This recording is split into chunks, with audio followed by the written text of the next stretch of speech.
Good morning dear students.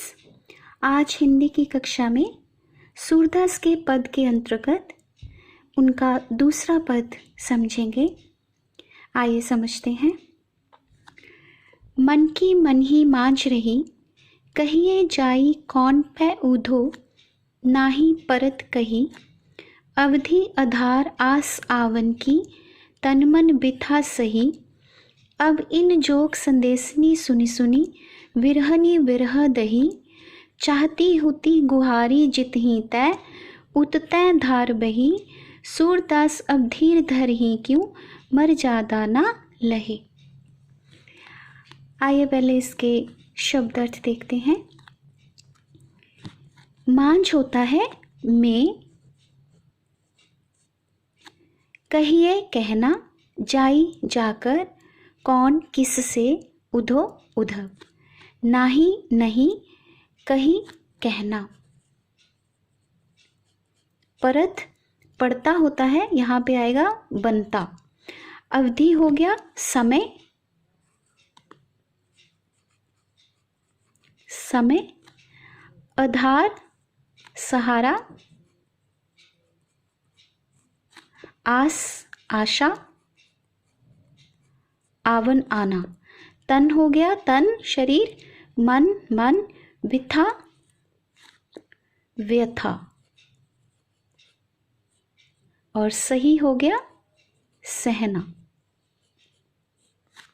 अब इन जोग, जोग हो गया योग, संदेशनी संदेश सुन सुनकर, विरहणी गोपियों को कहा गया है। विरह में जो पीड़ित होता है उन्हें विरहणी कहा जाता है, तो यहाँ पे विरहणी गोपियों के लिए आया। विरह वही जुदाई हो गई, विरह। दही, यहाँ पे दही आएगा जलना, जैसे आग में जलते हैं ना, तो विरह की आग में वो जल रही हैं। चाहती चाहना, हुती थी, गुहारी होता है पुकारना रक्षा के लिए, गुहारी होता है पुकारना, तो यहाँ पर आएगा रक्षा के लिए पुकारना। जित ही जिधर से, लिखो इसका जित ही जिधर से, उत तै उधर से, उधर से। धार मतलब धारा, बही मतलब बहना।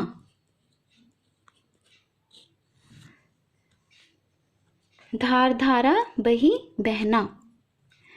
सूरदास अब धीर, धीर होता है धैर्य, धर ही होता है धारण करना। क्यों क्यों, मर्यादा, मर्यादा मतलब मर्यादा। न लही, लही का अर्थ होता है रखी, न लही मतलब नहीं रखे। आप सुनिए। जब उद्धव गोपियों को श्री कृष्ण के योग और ज्ञान का संदेश देते हैं, तब गोपियाँ दुखी हो उठती हैं ऐसी बातें सुन के। तो गोपियाँ अपने मन की पीड़ा को अभिव्यक्त करती हुई उद्धव से कहती हैं, हे उद्धव, मन की मन ही मांझ रही, हमारे मन की बात मन में ही रह गई, मन की बात मन में ही रह गई, यानी हम अपने मन की बात किसी से नहीं कह पाई। कहिए जाई कौन पे उधो, हे उद्धव, अपने मन की बात किस से जाकर कहें। अब हे उद्धव, अपने मन की बात किस से जाकर कहें, ना ही परत कही। ऐसी बातें कहते भी नहीं बनती हैं। परत होता है पढ़ना, पढ़ना मीन्स जैसे कोई गिर पड़ा, चीज़ पड़ी हुई है, वो पढ़ना। तो यहाँ पर आएगा कि अपने मन की बात किसी से कहते भी नहीं बनती, यानी प्रेम में हम जो पीड़ा सह रही हैं, इस बात को हम, इस प्रेम पीड़ा को हम दूसरों के सामने प्रकट भी नहीं कर सकती, इसलिए मन की बात मन में ही रह गई।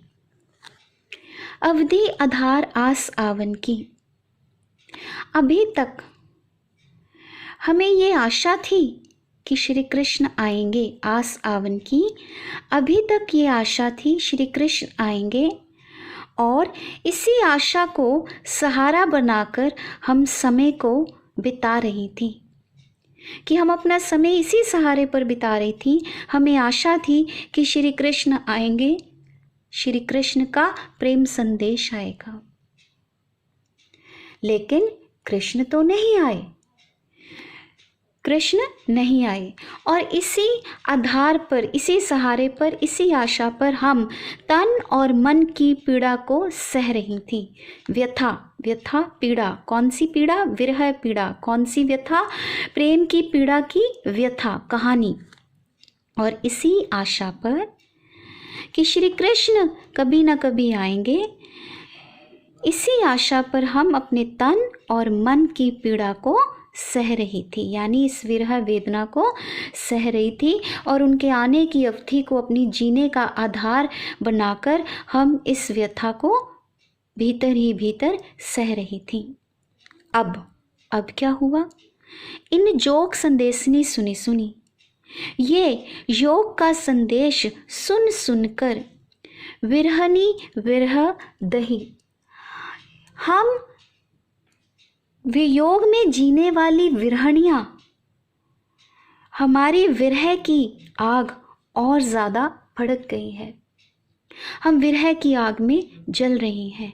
जैसे ही तुमने आके योग का संदेश सुनाया, प्रेम संदेश की बजाय योग का संदेश सुनाया, उस योग के संदेश को सुनकर हम विरहनियाँ विरह की आग में जल उठी हैं। यानी हमारी जो विरह की पीड़ा है, विरह की आग है, वो और अधिक भड़क गई। विरह की पीड़ा है जो, वो और अधिक बढ़ गई। चाहती होती गुहारी जित ही तय, हम जिधर से रक्षा के लिए पुकारना चाह रही थी, जिधर से, जिस दिशा से हम रक्षा के लिए पुकारना चाह रही थी, उतते धार वही, उधर से ही उल्टी धारा बह निकली। धारा क्या होता है? पानी की धारा। उधर से ही उल्टी धारा बह निकली। क्या मतलब है इसका? इसका मतलब है हम जिधर से रक्षा के लिए पुकार रही थी, यानी हम श्री कृष्ण से प्रेम संदेश की उम्मीद रख रही थी कि उनका प्रेम संदेश आएगा। जिस दिशा से, जिस तरफ से हम पुकार रही थी कि विरह पीड़ा से हमारी रक्षा होगी, प्रेम संदेश आएगा, उल्टा उधर से उल्टी धारा बह निकली। उल्टी धारा यानी प्रेम संदेश की बजाय योग का संदेश आ गया। प्रेम संदेश के बजाय योग का संदेश आना, उसी को उन्होंने कहा कि उल्टी धारा बह निकली। जिस दिशा से हम पुकार रही थी, उस दिशा से उल्टी धारा बह गई। योग का संदेश आ गया, प्रेम का संदेश नहीं आया। आगे सूरदास, जब भी ऐसे आएगा सूरदास तो आपने कहना, ऐसे स्टार्ट करते होते हैं। सूरदास जी कहते हैं, गोपियाँ कहती हैं कि अब धीर धर ही क्यों, अब हम धैर्य धारण क्यों करें। कहते हैं प्रेम में धैर्य धारण करो। गोपियों ने धैर्य धारण किया हुआ था। किस तरह का धैर्य? पेशेंस, कि श्री कृष्ण का प्रेम संदेश आएगा, श्री कृष्ण हमसे मिलने आएंगे। तो वो चुपचाप धैर्य धारण करके सारी पीड़ा को सह रही थी। लेकिन अब वो कहती हैं कि श्री कृष्ण ने तो प्रेम संदेश की बजाय क्या भेज दिया? योग संदेश।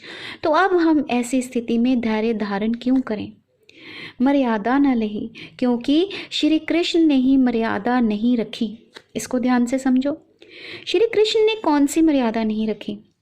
श्री कृष्ण ने प्रेम की मर्यादा नहीं रखी। प्रेम की मर्यादा क्या कहती है? कि प्रेम का उत्तर प्रेम से दिया जाए। जबकि श्री कृष्ण ने इस मर्यादा को नहीं रखा। प्रेम का उत्तर किससे दिया? योग से और ज्ञान के संदेश से। यानी प्रेम संदेश भेजने के बजाय योग और ज्ञान का संदेश भेजकर उन्होंने इस मर्यादा का पालन नहीं किया।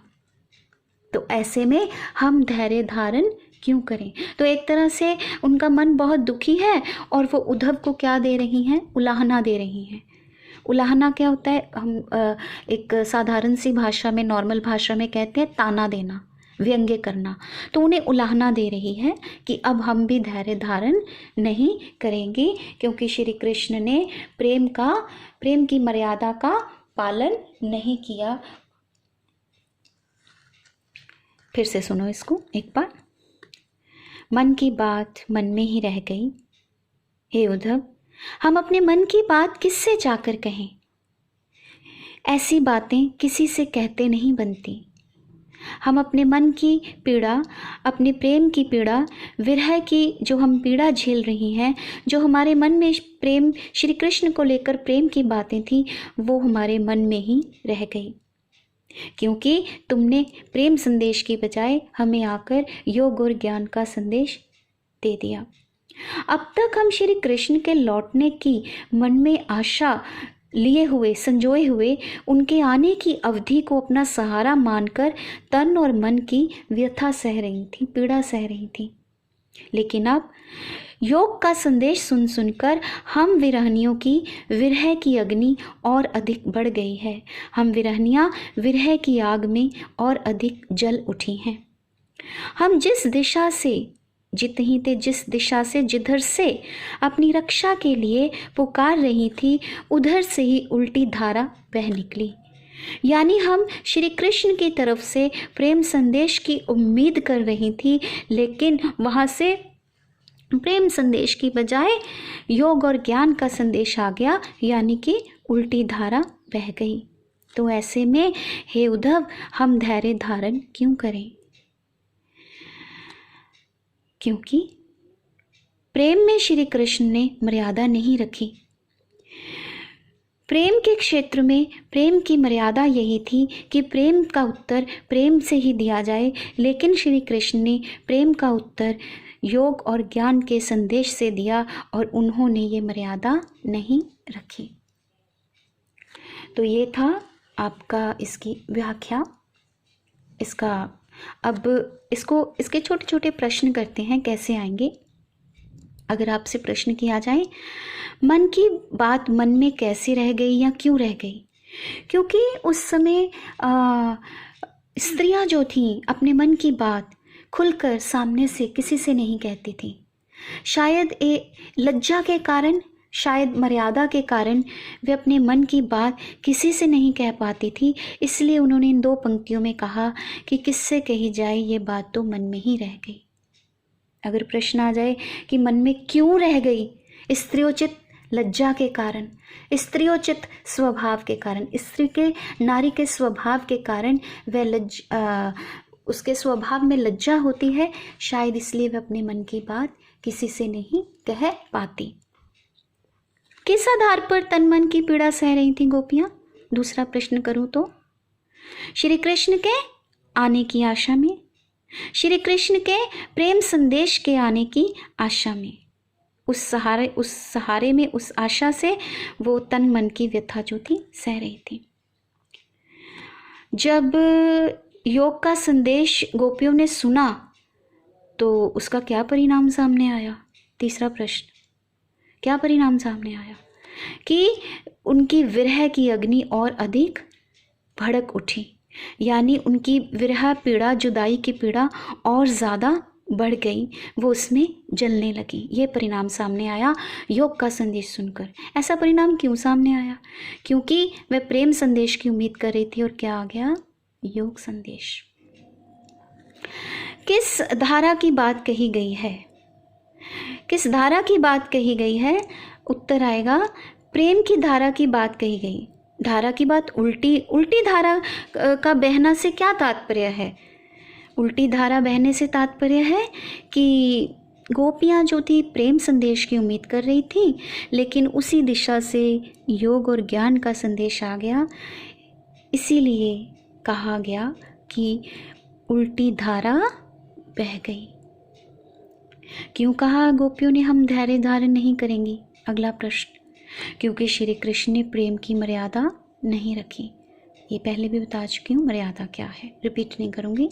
प्रेम की मर्यादा नहीं रखी, यानी प्रेम का उत्तर प्रेम से नहीं दिया। तो ये था आपका, ये थी व्याख्या आपकी। इसके बाद हम इसका करते हैं शैली पक्ष। शैली पक्ष में आपने अलंकार ढूंढने हैं। इसमें अनुप्रास आ जाएगा, अवधि, आधार, आस, आ, अ, अनुप्रास अलंकार आ गया। बिरहनी, विरह, अनुप्रास अलंकार।